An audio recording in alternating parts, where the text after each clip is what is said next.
If Windows 10 is the apartment you like, but your landlord just shut off security and maintenance, Zorin OS might be the new place across town with cheaper rent and better locks. The catch is, you have to move all your stuff, maybe lose a few weird applications, and learn where all the light switches are. In this episode, we're going to figure out whether that move is actually worth it for you, your older hardware, and yes, even your gaming rig. Welcome back to the Tyler Woodward Project. I'm Tyler, a broadcast engineer by trade, a Linux nerd by choice, and I enjoy demystifying tech that's supposedly too complicated for everyday people. Today, we're talking about life after Windows 10. And yeah, I know Windows 10 officially ended support on October 14, 2025, which means no more free security updates or bug fixes for most people. Microsoft would very much like you to buy or build a Windows 11 capable machine or pay for extended security updates if you're a business. And, a lot of people are not thrilled with that plan. At the same time, Zorin OS, this little Linux distro designed to feel familiar to Windows users, just passed 1 million downloads for Zorin OS 18, with a big chunk of that coming from ex-Windows 10 users. So, in this episode, first, I'm going to look at what Zorin OS actually is and how it lines up against Windows 10 and Windows 11 on paper. Second, we're going to walk through some real-world style stories, older home laptops, small business desktops, and maybe some of your gaming rigs. Finally, we'll wrap it up with a practical takeaway: how to test drive Zorin safely, what to check before switching, and when you should absolutely keep at least one Windows box alive. Let's start with what changed when Windows 10 ran out of road and why. Well, Zorin OS is suddenly in the spotlight. Let's get into it.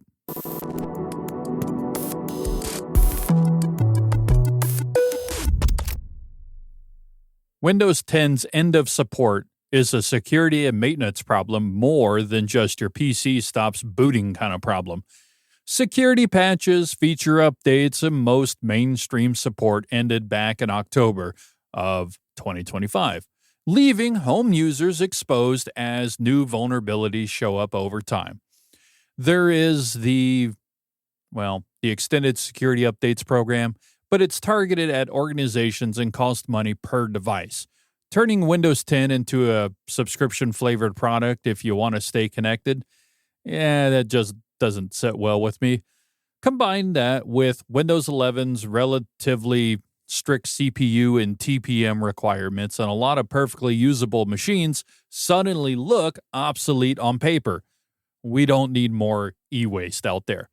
Zorin OS is a Linux distribution built on Ubuntu LTS, which means long-term security, with version 18 based on specifically Ubuntu 24.04 and a modern 6.14 kernel. That means under the hood, you get long-term support into 2029, plus up-to-date drivers for relatively new Intel and AMD hardware, Wi-Fi cards, and NVMe SSDs. The headline pitch is simple: make your computer better, especially if it's a Windows machine that Microsoft would rather you dump in the trash. The desktop is themed, laid out to look very, very familiar to Windows users, and the Pro Edition even ships with layouts that mimic Windows 10 and Windows 11 more closely. Zorin OS's, their published requirements are modest too. A 64-bit dual-core CPU. Check. Around 2 gigs of RAM. Cool. And roughly 15 to 20 gigs of hard drive space. That doesn't sound too bad, right? Compare that to Windows 11, which wants newer CPUs and TPM 2.0 and generally feels happier with 8 gigs or more of RAM and reasonably current GPU for smooth performance. And we know with the RAM prices going up, that's going to be a little harder to come by. 8 gigs for the minimum? Yeah, not so much. So Many older Windows 10 boxes, think 8 to 10-year-old laptops with spinning disk or even early generation SSDs, Zorin OS will simply feel more responsive for browsing, office work, and light media consumption than Windows 10 did at the end of its life. The Linux kernel's improved scheduler and the lighter desktop environment together shave off some of the Windows rot feeling where the OS seems to get slower over the years. You know what I'm talking about. Out of the box, Zorin drops you into a menu and taskbar layout that feels like a modernized Windows desktop, with a start menu style type launcher and a system tray area. You can switch between different layouts as well, Windows-ish, Mac OS-ish, and more traditional Linux, especially in the Pro Edition, without reinstalling. You get a software center that handles app installs with a click-to-install simplicity, pulling from Ubuntu's repositories, Flatpak, and sometimes, those snap packages too, depending on how you configure it. Browser, email, Office Suite, and media tools are already out of the box, ready to go. Right there, already pre-installed for you with Firefox or Chromium, LibreOffice, and Common Codecs available or installable in just a couple of clicks. Zorin OS also pushes a web apps feature where you can turn any website, let's say like Outlook Web or Google Docs or Slack, into a pseudo-native app with its own icon in window. For a lot of people who live in SaaS tools, it makes the underlying OS matter a whole lot less day to day. Now, the big question, can I just run my Windows applications? Zorin OS integrates Wine and makes it relatively painless. You double-click a executable it offers to install Windows app support and then tries to run the installer or program just like it would under Windows. Simple utilities, older apps, and maybe some games will run, surprisingly well in this way. But anything large, modern, and complex, like the full-fat Microsoft Office suite or Adobe's Creative Suite or any proprietary business apps, probably forget about it because they'll be unreliable or possibly just broken. Maybe you'll get lucky. I don't know. Compatibility depends on Wine's implementation, how the app is built, and sometimes just really sheer luck. This is not a drop-in replacement story, and people should really plan on that if you're going to switch to Zorin OS. If a radio or TV facility asked whether to move Windows 10 Office and edit workstations over to Zorin OS, the first thing that I would check would be what's the anchoring software. Broadcast automation, playout systems, and maybe some vendor-locked audio tools are often Windows only with zero Linux support. So the decision is usually dictated by the proprietary stack, not by how nice the OS feels, although I wish that wasn't the case. Because it's based on Ubuntu LTS, Zorin inherits a known security and update model. Kernel and package updates come via the usual Linux repositories for years, not months. Unlike frozen Windows 10 installs, a Zorin machine in 2027 will still be getting current patches for the OS and most bundled software. You also, this is the big one, you also dodged that ad-styled nag that Microsoft has become known for. Windows 11 upgrades or pre-installed suggested apps, which many people find increasingly distracting on Windows. Updates are more under your control, and you can delay or stage them without wrestling with forced reboots in the middle of your workday. Picture a 2014 to, let's say, 2016 era laptop. Dual-core CPU, maybe 4 to 8 gigs of RAM, maybe an older SSD, or even, God forbid, is still, one of those spinning hard drives. Windows 11 is off the table immediately, officially, because, due to the lack of CPU and TPM requirements that you need. And Windows 10 is out of support unless you pay for that ESU, which home users, they're not going to do that. Drop Zorin OS 18 on that hardware, and you get yourself a clean, modern desktop, current browser, and up-to-date office tools without the drag of running an OS that's out of support.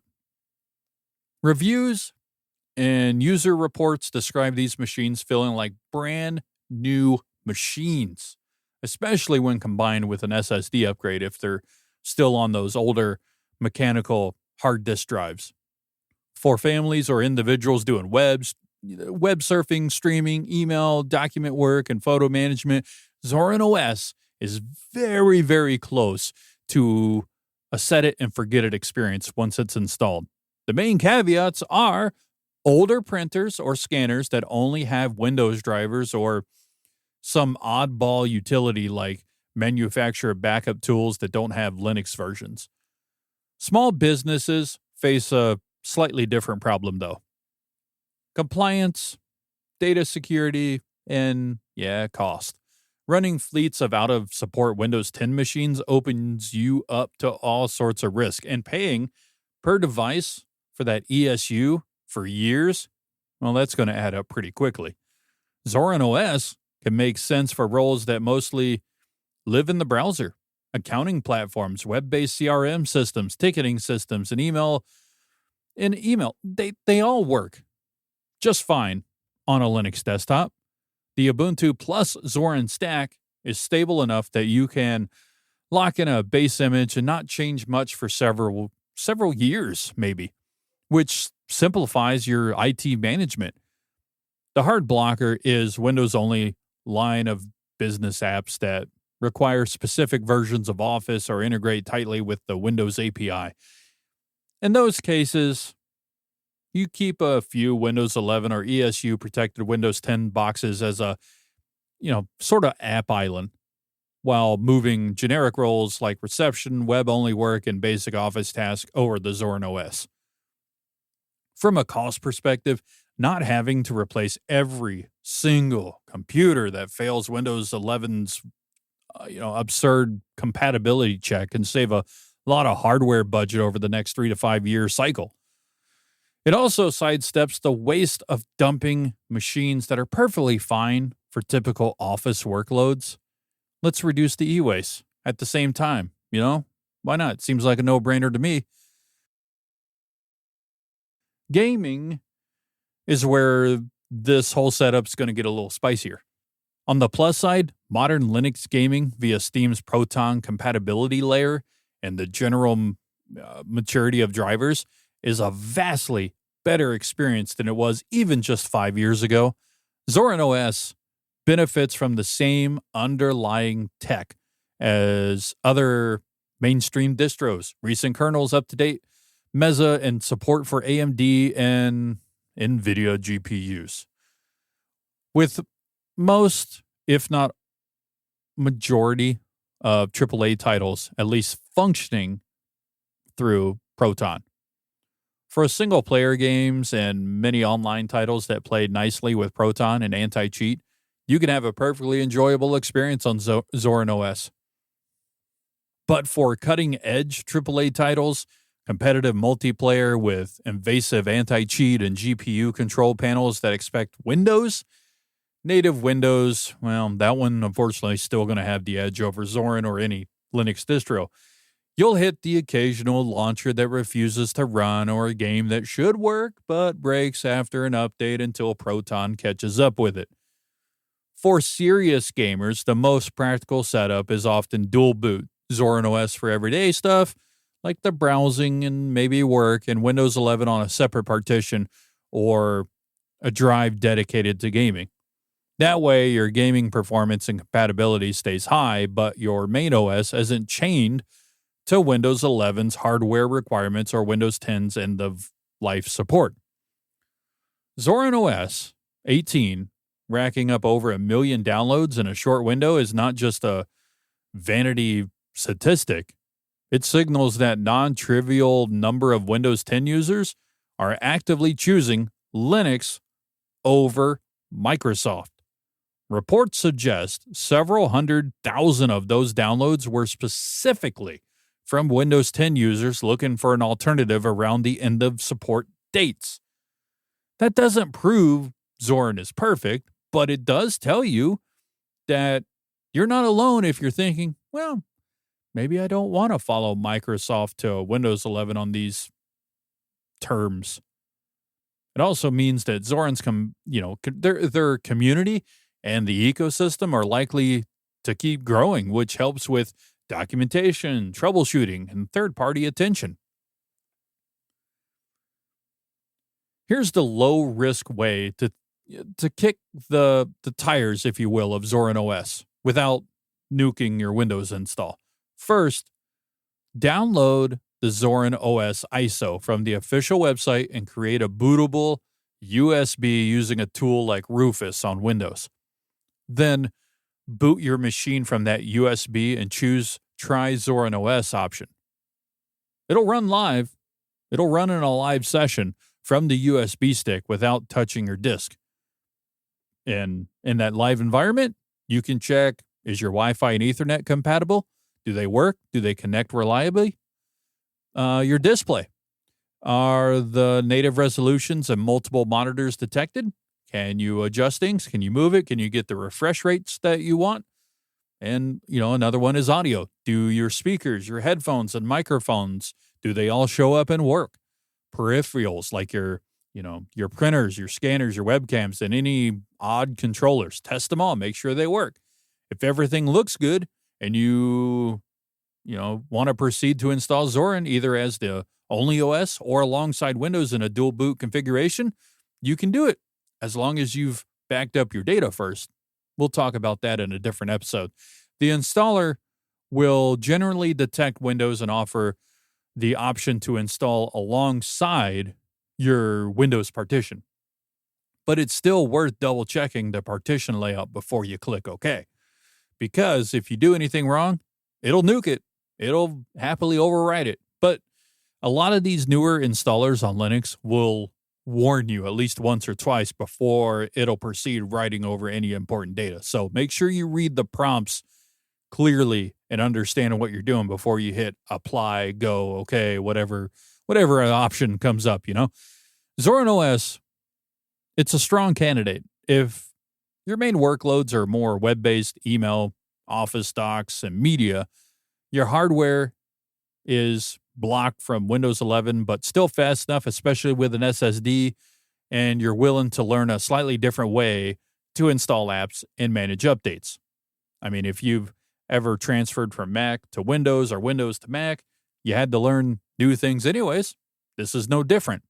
It's also, appealing if you're tired of ads, prompts, and nag screens on Windows and you want a quieter, more controlled environment. That's what I like about it. For small businesses that mostly live in web browsers, it can extend a usable life of a PC by several years while staying on a supported, patched platform. When you should absolutely keep at least one Windows box around if you rely on Windows-only professional apps. We're talking about the Adobe CC full Microsoft Office integration or niche vendor software that doesn't support Linux yet. Maybe another reason is you're a competitive gamer and need the maximum compatibility with anti-cheat and new titles on day one, or your organization is tied to Windows, Windows-centric management tools like group policy or specific security agents. In those cases, consider dual boot or offloading some roles to Zorin while keeping Windows as the anchor OS for critical workloads. Think of Zorin as a way to reclaim older hardware and reduce your Windows surface area, not necessarily eliminate it overnight. If you're on Windows 10 today, ask 3, questions. Number 1, does the machine need specific Windows-only software, or is it mostly browser and basic tools? Number 2, am I okay learning a slightly different OS if it buys me more years of updates on my current hardware? And number 3, do I have a plan for gaming or specialized workflows, dual boot, an Anchor machine, or cloud access? If the answers line up in favor of, flexibility and browser-centric work, so Zorin is a genuinely solid next step for you. If you're deeply embedded in Windows-only ecosystems or esport trade gaming, you might treat Zorin as a secondary OS rather than making it your primary. Is Zorin OS the new apartment for Windows 10 users? For a lot of machines and a lot of people, I think the answer is yes, as long as you're honest about what you actually want to run and what you're willing to adapt to. That Windows 10 notice might feel like the end of the road, but it's really just Microsoft's end of the road. Zorin OS gives you another path forward. Keep your hardware, stay supported, and reduce the amount of Windows, you have to manage day to day. If you spin up a live USB and try this, treat it like a lab. Poke at your apps, test your peripherals, your keyboards, your mouses, your webcams, all that stuff, and see whether the friction points are tolerable for you. The difference between a great migration and a frustrating one is usually just expectations and preparation. If this episode helped you think differently about your post-Windows 10 options, there's more like this on the way. Visit tylerwoodward.me, follow at tylerwoodward.me on Instagram and Threads, subscribe, and like the show on your favorite podcast platform. I'll catch you next week.